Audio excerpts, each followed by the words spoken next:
Pengamat politik Rocky Gerung habis-habisan mengkritik institusi Polri saat hadir dalam acara dialog publik pada Senin 29 September 2025. Rocky diundang untuk menyampaikan kritik dan masukannya untuk institusi Polri. Akademisi itu bahkan berani menyebut Parcok di hadapan pejabat Mabes Polri termasuk Kapolri Jenderal Listio Sigit Prabowo. Parcok atau Partai Coklat, istilah yang dialamatkan pada Polri saat Pilpres 2024 lalu. Mulanya ia menyinggung kemarahan publik pada Parcok.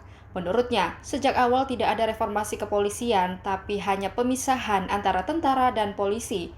Sehingga yang terjadi pemisahan kelembagaan bukan evaluasi pada kondisi. Rocky juga menyinggung terkait supremasi sipil yang mana menurutnya bukanlah orang-orangnya yang diganti namun nilai-nilai sipilnya. Ia mencontohkan nilai sipil itu harus setara berlaku di masyarakat, antara masyarakat, Polri maupun TNI. Oke, saya pakai mimbar ini supaya setara dengan Wakapolri. Dan kenapa dari tadi mimbar ini nggak dipakai? Padahal ini adalah peralatan pertama untuk mengucapkan pendapat umum. Dalam tradisi Yunani, setiap mimbar disediakan untuk mereka yang punya dalil. Dia disebut umum karena akhirnya terlihat orang yang bicara siapa tuh. Itu sifat pertama. Saya mau terangkan sebetulnya balik pada tema tadi. Apa sebetulnya yang disebut pendapat umum? Emang ada pendapat khusus? Pendapat khusus itu kalau Anda mau meminang pasanganmu untuk diajak nikah, itu pendapat khusus. Tapi begitu pendapat itu diucapkan di depan umum, maka pendapat itu harus dihasilkan di dalam upaya untuk menentang pendapat lain. Kalau Anda ditanya, apa pendapatmu? Saya sependapat. Itu artinya dia tidak berpendapat. Pendapat hanya disebut pendapat kalau diajukan untuk menghalangi atau bahkan membatalkan pendapat lain. Jadi dari awal, sifat dari pendapat itu adalah untuk cari gara-gara. Itu dasar ontologinya tuh. Saya berpendapat supaya saya berbeda dengan pendapat Anda. Itu namanya pendapat. Jadi pendapat itu tidak boleh disopan santunkan. Kalau Anda mengucapkan pendapat dengan cara sopan santun, artinya Anda tidak berpendapat. Takut mengucapkan sesuatu yang kontras dengan pendapat orang lain. Saya tadi sebut istilah kontras. Ada teman kontras tadi. Kalau Anda perhatikan misalnya, kata kontras itu artinya tidak sependapat. Namanya kontras. Tapi kontras itu huruf terakhir dari S itu huruf besar. Coba Anda perhatikan ya, teman-teman polisi. Apa artinya? Kenapa ditaruh huruf besar di situ? Yang lebih penting bukan kontranya, tapi S di belakangnya tuh. Anda tahu nggak asal usul huruf S dibuat besar di situ? Karena pada waktu itu 98, ketika saya masih di LBH bersama Munir, macam-macam, ada Buyung Nasution, kita ingin tunjukkan bagaimana pendapat itu harus diasumsikan sebagai pertentangan pikiran. Tetapi lebih dari itu, kata S itu artinya Soeharto. Jadi kontras itu kontra S, kontra Soeharto. Pada waktu itu kita selundupkan kemarahan kita dengan kata itu dan S di belakangnya besar. Jadi maksudnya jelas, kontra terhadap pendapat Soeharto, full stop. Gak ada keraguan kita katakan waktu itu. Kenapa? Karena moralnya ada pada kita, pada masyarakat sipil. Saya buka aja rahasianya itu, kenapa S-nya di belakang itu besar tuh. Sekarang kontra S-nya apa? S-nya apa? Subianto, Sigit. Itu namanya hermeneutic of suspicion. Kita mencurigai sesuatu, kita takut mengucapkan itu, kita pakai bahasa simbol S-nya di situ. Mungkin kontra sekarang itu S adalah kontra saya, kontra siapa aja tuh. Jadi saya mulai dengan cara berpikir itu. Lalu kita lihat apa sebetulnya kemarahan publik kepada Parcok hari ini. Sebut aja secara resmi.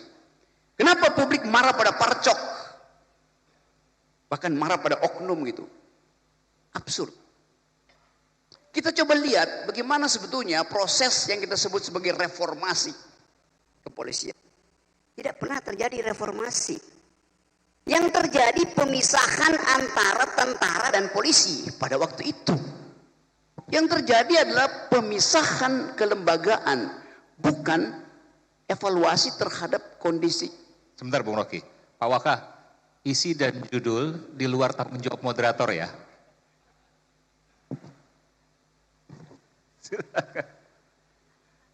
Bahkan tugas moderator tidak boleh memoderasi pikiran.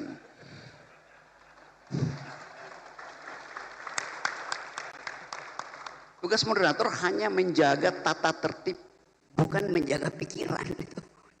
Ya udah, oke. Saya lanjut ya.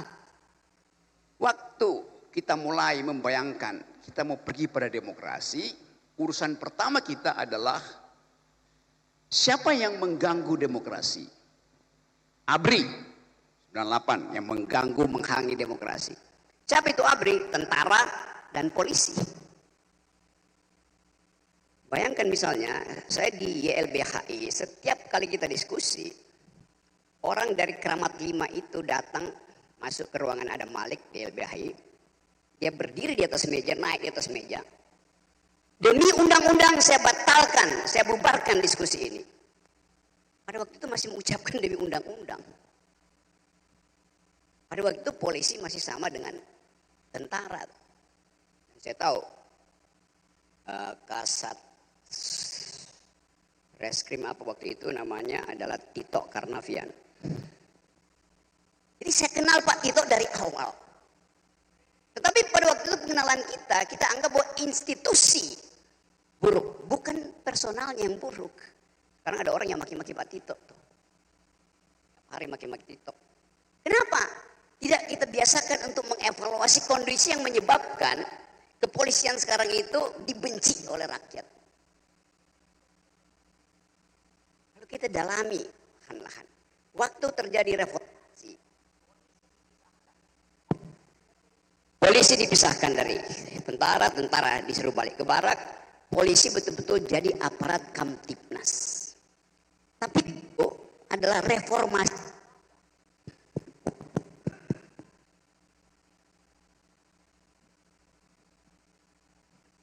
Ini saya pindah dari Partai Biru ke Partai Merah. Karena Partai Biru juga ternyata udah di bail out oleh Gajah Merah.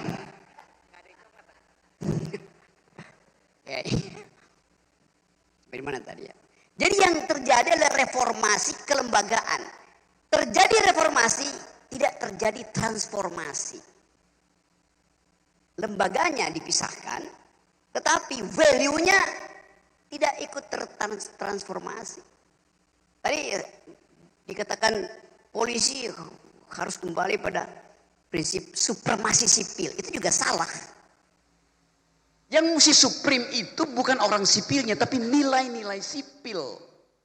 Jadi yang benar bukan supremacy, civilian supremacy, tapi the supremacy of civilian value. Supremasi dari nilai-nilai sipil. Di dalam demokrasi mau tentara, mau satpam, mau akademisi, profesor, punya ijazah apa enggak punya ijazah, tunduk pada nilai sipil. Lampu merah artinya tentara harus berhenti, polisi harus berhenti, profesor harus berhenti. Itu namanya nilai sipil. Jadi lampu merah itu nilai sipil, lampu hijau nilai sipil. Itu yang kita mau biasakan kan. Jadi sebetulnya kita mau bongkar dulu bahwa kenapa hari-hari ini ada ketakutan pada, tadi Usman Hamid pakai istilah the revival of authoritarianism. Sebetulnya itu masih abstrak, kembalinya otoritarianisme. Lebih tepat creeping militarism. Pengamat dunia sekarang menganggap Indonesia militerisme itu lagi merangkak, creeping. Dan itu yang sebetulnya lebih berbahaya daripada reformasi. Reformasi TNI tersusul oleh creeping militarism, kita balik pada the revival of authoritarianism. Itu soalnya tuh. Jadi saya mau terangkan bahwa ada reformasi, terjadi pemisahan lembaga tentara dan militer, Tapi hanya sekedar reformasi, bukan transformasi. Kenapa? Karena nilai-nilai militeristik tidak tercegah di 98. Nilai-nilai itu carry over ke dalam sistem demokrasi. Jadi sebetulnya kita belum masuk di dalam era demokrasi. Reformasi tidak menghasilkan demokrasi. Terjadi perubahan kelembagaan tapi tidak terjadi perubahan nilai-nilai berdemokrasi. Dengan kata lain, kalau kita sebut kita pindah dari otoriter ke demokrasi. Pindah itu artinya langkah keluar dari orde baru masuk ke orde reformasi. Kita baru keluar dari, belum masuk ke. Lembaga-lembaganya lengkap. KPU ada, parlemen ada, Mahkamah Konstitusi ada, DPR ada. Lembaganya lengkap, tapi pelembagaan belum berlangsung sempurna. Hanya itu yang mau kita pastikan. Jadi sekali lagi kalau kita mau bicara tentang reformasi, transformasi, apapun istilahnya, kita mesti lihat bahwa kondisi kelembagaan kita itu tidak menghasilkan pelembagaan, hanya ada perubahan di dalam lembaga. Tetapi kita mulai lihat bahwa ada inisiatif lokal untuk menghasilkan ide tentang demokrasi. Waktu demonstrasi Agustus kemarin saya ada di Pekanbaru di Riau. Nemenin Irjen Heri Heriawan, Kapolda Riau. Demonstrasi yang besar itu, saya datang ke situ. Yang dipajang di depan para demonstran, menyambut para demonstran bukan panser, bukan water cannon, tapi spanduk besar ditulis oleh Kapolda Riau, Saudara Heri Heriawan. Selamat datang para pejuang aspirasi. Bayangin coba, dia sambut dengan spanduk itu. Nggak ada ketakutan, demonstran ngoceh suka-sukanya. Karena dianggap demonstrasi itu pejuang aspirasi. Dengan cara itu langsung terbagi kimianya tuh. Pejuang aspirasi diterima. Provokator dihalangi. Yang memperjuangkan aspirasi pasti pakai argumen. Yang ingin merusak demonstrasi pasti pakai molotov. Mudah dipisahkan. Jadi contohlah Kapolda Riau. Bukan saya puji-puji, tapi faktanya begitu. Dia menerima protes itu sebagai pejuang aspirasi. Spanduknya di depan. Mahasiswa datang, digelar spanduk di depan tiba-tiba. Selamat datang para pejuang aspirasi. Karena kita menghormati mahasiswa yang berjuang untuk menghasilkan perubahan politik. Itu dasarnya. Satu waktu saya bertemu dengan Pak Kapolri, saya lagi membantu. Saya cerita aja soal sebelum saya bicara teorinya. Saya lagi berupaya untuk membuat beberapa Polda itu laboratorium tentang civilian value. Nah, karena saya bertemu dengan Pak Herimen, saya bolak-balik ke Pekanbaru. Tiba-tiba ada seorang tokoh masyarakat sipil WA saya. Rocky Gerung, Anda ternyata sudah dibeli oleh polisi itu. Bayangin coba. Kenapa? Terlihat Anda berfoto dengan Pak Sigit, Kapolri. Lagi nanam pohon. Dan Anda bicara, pidato di samping Kapolri. Saya bilang enggak.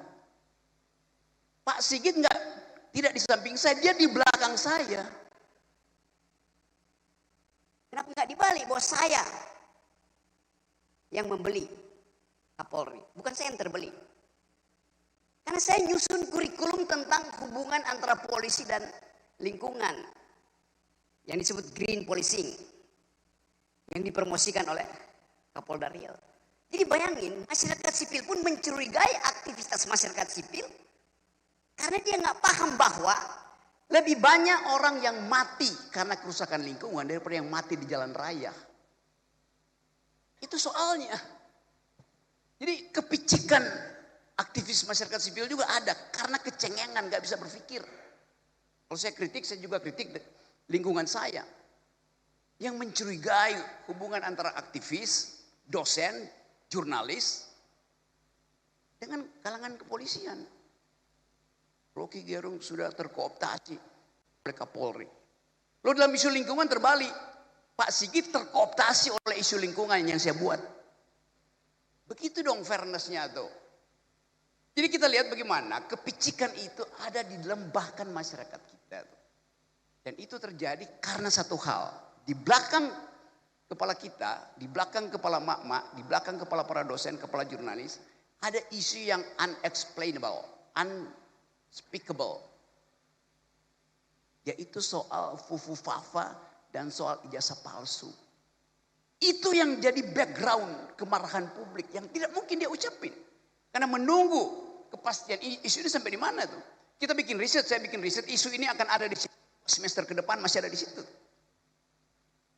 Jadi kita mau coba bahas sekaligus apa yang kita sebut sebagai reformasi sebetulnya basisnya adalah kecurigaan masyarakat sipil terhadap penyelesaian kasus-kasus yang sangat sensitif. Mereka tidak bisa ucapkan, saya pakai satu istilah. Deep psychology, psikologi dalam masyarakat kita adalah bimbangan, kecurigaan, ketidakpastian. Ketidakpastian politik sekarang disiram dengan ketidakpastian ekonomi. Maka orang akan cari siapa yang harus bertanggung jawab. Jadi coba kita endapkan sebetulnya sebagai satu refleksi. Upaya untuk membenahi kepolisian adalah upaya untuk membenahi peradaban. Jalan raya itu bukan milik polisi. Tapi tanpa polisi, jalan raya berubah menjadi tempat brutalisme. Saya hindari istilah anarkisme tadi karena betul, Usman. Kata anarkisme itu adalah puncak tertinggi dari demokrasi itu. Kata anarkisme datang dari penggalan kata an dalam bahasa Greek, bahasa Yunani, dan arko. Arko artinya kepala, an artinya tanpa kepala. Demokrasi memang harusnya tanpa kepala karena kesetaraan. Tapi udah kata itu udah keburu dipakai. Kalau begitu saya nggak boleh lagi mengajar. Saya mengajar critical thinking di UI.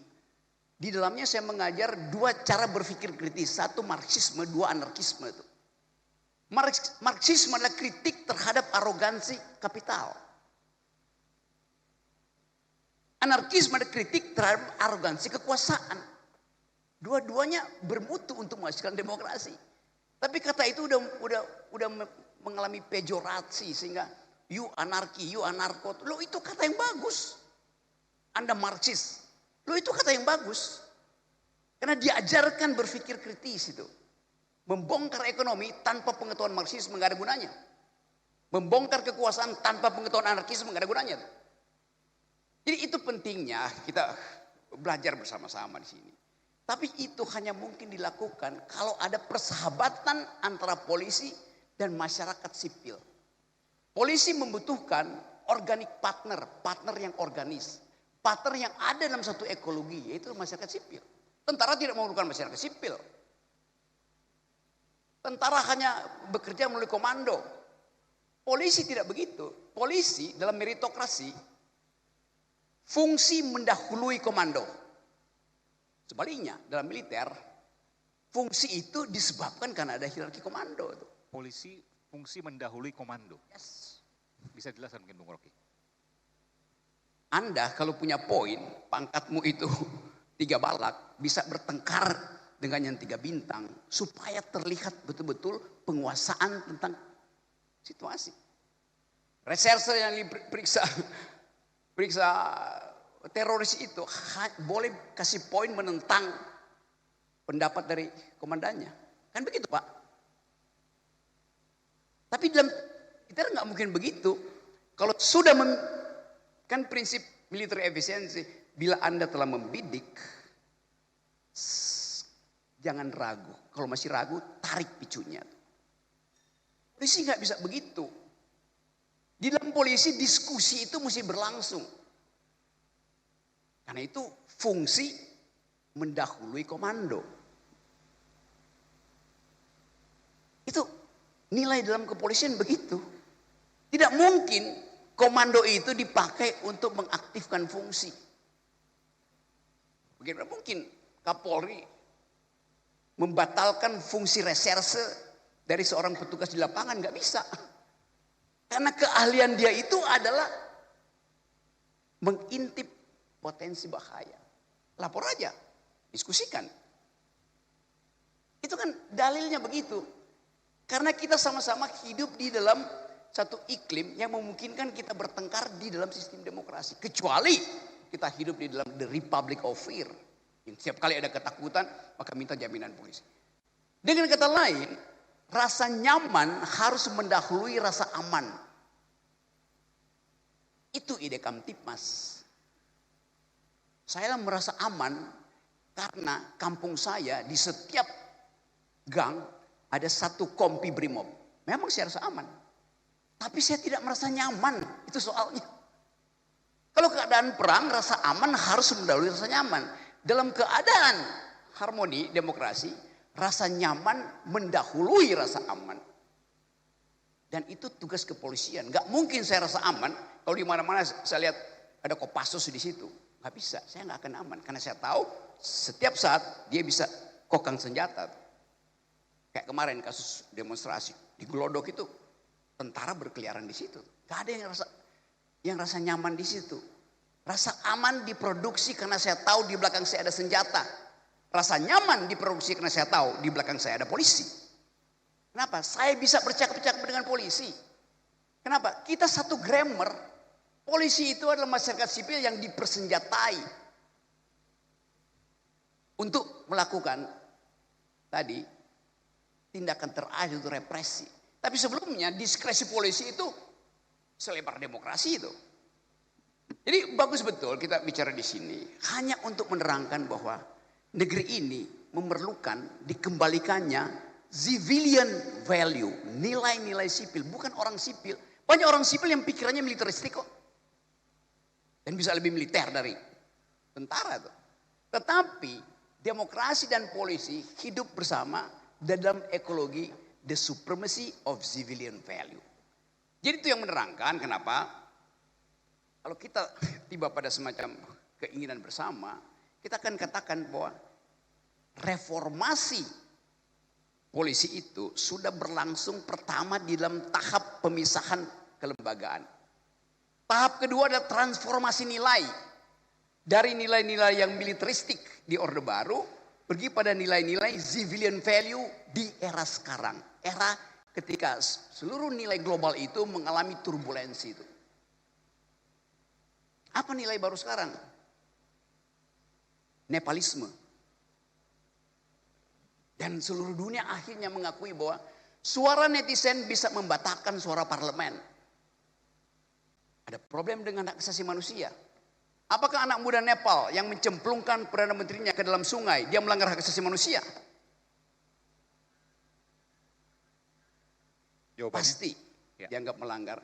Tetapi bagi mereka yang tahu bahwa deprivasi tidak bisa lagi dikendalikan, mereka anggap saya tidak melanggar hak asasi manusia, hanya melanggar hak pencemaran sungai. Selamat datang Pak Kapolri, Jenderal Polisi Dr. Andes Listio Sigit Prabowo MSI. Ya karena Silakan Bang Rocky. Ya selamat datang Pak Sigit. Saya sudah sebut 4 kali nama Pak Sigit. Dan saya tahu Pak Sigit akan tiba on time. Right at the time Bung Rocky, Pak Kapolri. Saya lanjut lagi ya bahwa saya baru pakai 4 menit, masih ada 8 menit. Jadi waktu kita mengucapkan kata reformasi sebetulnya itu terlambat. Yang kita perlu sekarang adalah istilah transformasi.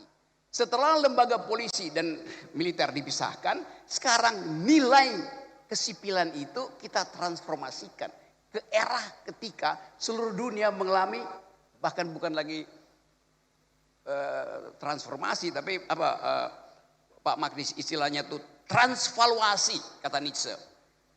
Transvaluasi. Orang Jerman bilang Umwertung aller Werte. Umwertung aller Werte. Betul? Ya, betul. Umwertung aller Werte. Transformasi semua nilai itu. Jadi sekali lagi, kepentingan kita dengan reformasi kepolisian ini dimulai dengan transvaluasi. Semua nilai kita bicarakan ulang. Karena bukan cuma di Indonesia terjadi transvaluasi nilai, seluruh dunia. Filipina, Nepal, Timor Leste, Itali, Prancis. Semuanya ada dalam upaya untuk mencari nilai baru apa yang memungkinkan sejarah manusia itu dinaikkan satu oktav tuh. Jadi sekali lagi saya anggap bahwa ini satu momentum bagus supaya kita tahu bahwa berpendapat itu diucapkan untuk berbeda, bukan untuk menyetujui. Pendapat hanya disebut pendapat kalau ada yang menentang pendapatmu. Anda berpendapat tidak ada yang menentang, itu artinya Anda lagi berdoa. Doa tidak boleh ditentang, pendapat harus ditentang. Termasuk forum-forum akademis. Di tempat saya mengajar pun di UI itu yang ada feodalisme. Tidak boleh berpendapat alternatif di situ. Saya kasih contoh ya. Satu waktu saya diundang dalam satu presentasi upacara pengukuhan seorang doktor. Teman saya. Sang promovendus, bukan promovendus karena dia perempuan, promovenda. Si perempuan ini selesai presentasi diuji oleh profesor biasa, penguji dan pembimbing. Pada waktu terjadi ujian, saya anggap pertanyaan penguji salah karena salah memahami konsep. Lalu saya angkat tangan. Saya bilang ada yang salah, saya mau bicara. Pemimpin sidang, Anda tidak bisa bicara. Loh kenapa? Anda bukan penguji dan Anda bukan pembimbing. Lalu siapa? Anda undangan. Hah? Sejak kapan satu forum akademis dibedakan antara penguji, pembimbing dan undangan? Jadi saya datang ke situ diundang hanya untuk menyaksikan toganya dipindahin dari kiri ke kanan. Kan dungu namanya.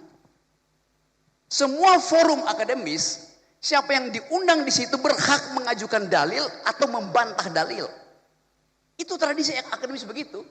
Jadi kalau Anda diundang misalnya dalam forum disertasi, satu waktu mungkin akan ada perwira tinggi disertasi di sini, saya diundang, kalau saya angkat tangan, jangan larang saya bicara.